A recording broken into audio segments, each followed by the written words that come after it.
Jersey 87's defeat the New Hampshire Avalanche 2-1 in overtime to win the 2025 EHL Frozen Finals.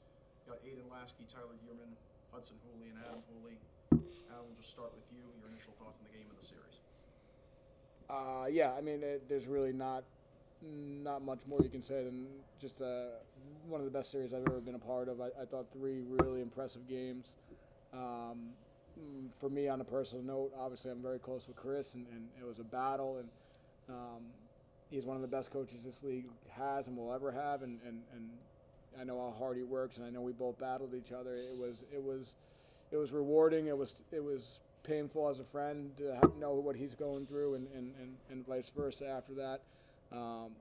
But my initial reaction is just I'm so proud of these guys. I'm so proud of our organization. I'm so proud of what these guys stuck together and did and believed. Aiden, my question's for you. Game-winning goal yesterday. Your team's been down in series a couple times, tied in series. What's the talking point after those games? We talked to Adam after game 1, and the vibes are high. How do you keep it that way? In the huddle, I've been saying the whole series that, one thing I've learned from this team is that we were never out of the fight. And, being on the bench and knowing when the tide changed, it just felt like I knew we were going to take it. And, everyone in the group just kept on going and gave it all, and I'm nothing but proud of them. Guys, actually, something I wanted to ask you. Nate came into the team late in the year. It seems like you guys really bonded with him. What did it mean to see a new guy like Nate score the game-winning goal for you guys? It's pretty unreal. He came in. We didn't know much about him. It was pretty late in the season, and we got to know him real quick and kind of showed him how 87's play hockey, and they were all for it. They were invested in it, and it just kind of took off from there. Adam, what does it mean for Nate to get the goal and just to exemplify that crop of guys you brought in from the NCDC in Boston down the stretch? Yeah, it's a tribute to the team. We had talked a week before the deadline that I challenged the group, and the group certainly challenged me back, that they wanted to do this together, and they wanted to find a way to together they can do it. And I told them that I was going to add pieces that I think can get us over the top, and Nate being one of them, and that we were going to keep everybody around because we were going to trust them and they were going to trust us. So when we added them, it was phenomenal. I thought Dale Campbell was one of the best players on the ice this entire weekend. To lose him to an injury today and still be able to come out of that. JD, same thing, we lost him to a suspension. And then Nate goes and gets the goal there. Danny Cardozo played no more than 8 minutes, had an assist in the one shift I sent him out. It's just a culmination of I always say it's just the 87 way and how we do things. George? Coach, both your goals coming on 3-on-2s, and neither time was your top line out there. What's the mindset when you see that kind of opening up, and how do you trust your players to handle it like you guys do in practice? Yeah, that was the first 3-on-2 certainly was in slow-mo because we could see it happening, and your body's freezing because you know how important this 3-on-2 is going to be. And Troy, who doesn't say many words when he joined our team, has been a fantastic addition.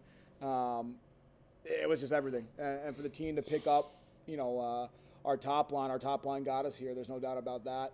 And to be held off the score sheet and we have role players go in and get that, it was something else. So just to see practice go the other way and us get rewarded on that was really big.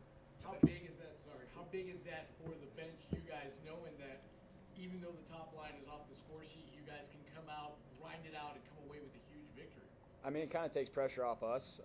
It really just came down to trusting our systems and what we were going into, and I think every guy embraced that role, and it really showed today. Anthony? You guys started the season with just 2 wins in your first 8-9 games, and you also had the showcase where you only had 1 goal in 3 games.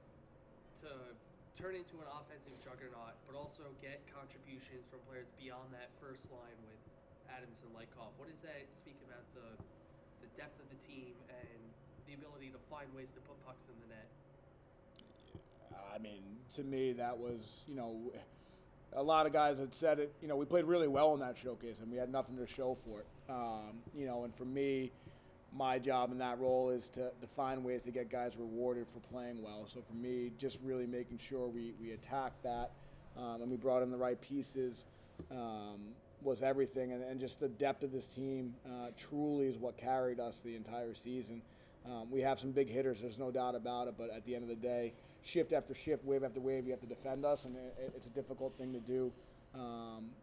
So that was everything. Just our depth. It's who we are. It's what we always are. We always play 4. We always play 7, and we get after guys. Hudson, you've got 5 championships in 5 years, and on top of that, you've won with the Wildcats this season. What does it mean just to complete the trifecta this year?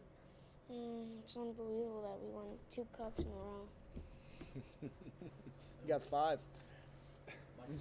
Hudson, how much did you teach these guys? A lot. Knew it. Last question, guys, for anyone who wants to take it, really. Flo, the bounce back from him after game 1. He didn't have a bad game 1, but to be a Rock, back-to-back games, you did the same thing as we mentioned in Trinity. How nice is it we'll start with you guys, to know that you have a guy like that back there? I mean, knowing we have him back there, it takes the pressure off. We know that we can rely on him. And I mean, there's no question that he made some huge saves for us.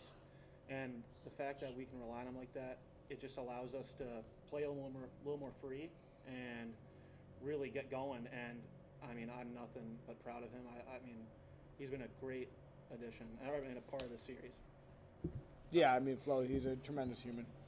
Everyone on this team is a tremendous human, and I think that's what, we talked about it going into the OT. I certainly felt like we didn't play our best game for 45 minutes, and the last 15 played really well. But what I told him going to overtime is I felt we rightfully deserved a championship. We have a good group. We have a good group of guys. We do things the right way. We believe in each other. We pick up each other when guys are down. We got a great group of guys, and that's what it comes down to. We got a great group of fans, parents. A little guy Hudson here is just to be a part of everything. Our team is just one giant family, and family always gets rewarded in the end. Just one more question. Seeing the EHLP guys win it in overtime the day before, and then you guys following suit also winning in overtime, do you think the P team really gave you guys a bit of a boost there? Absolutely. I mean, they've been a great group of guys.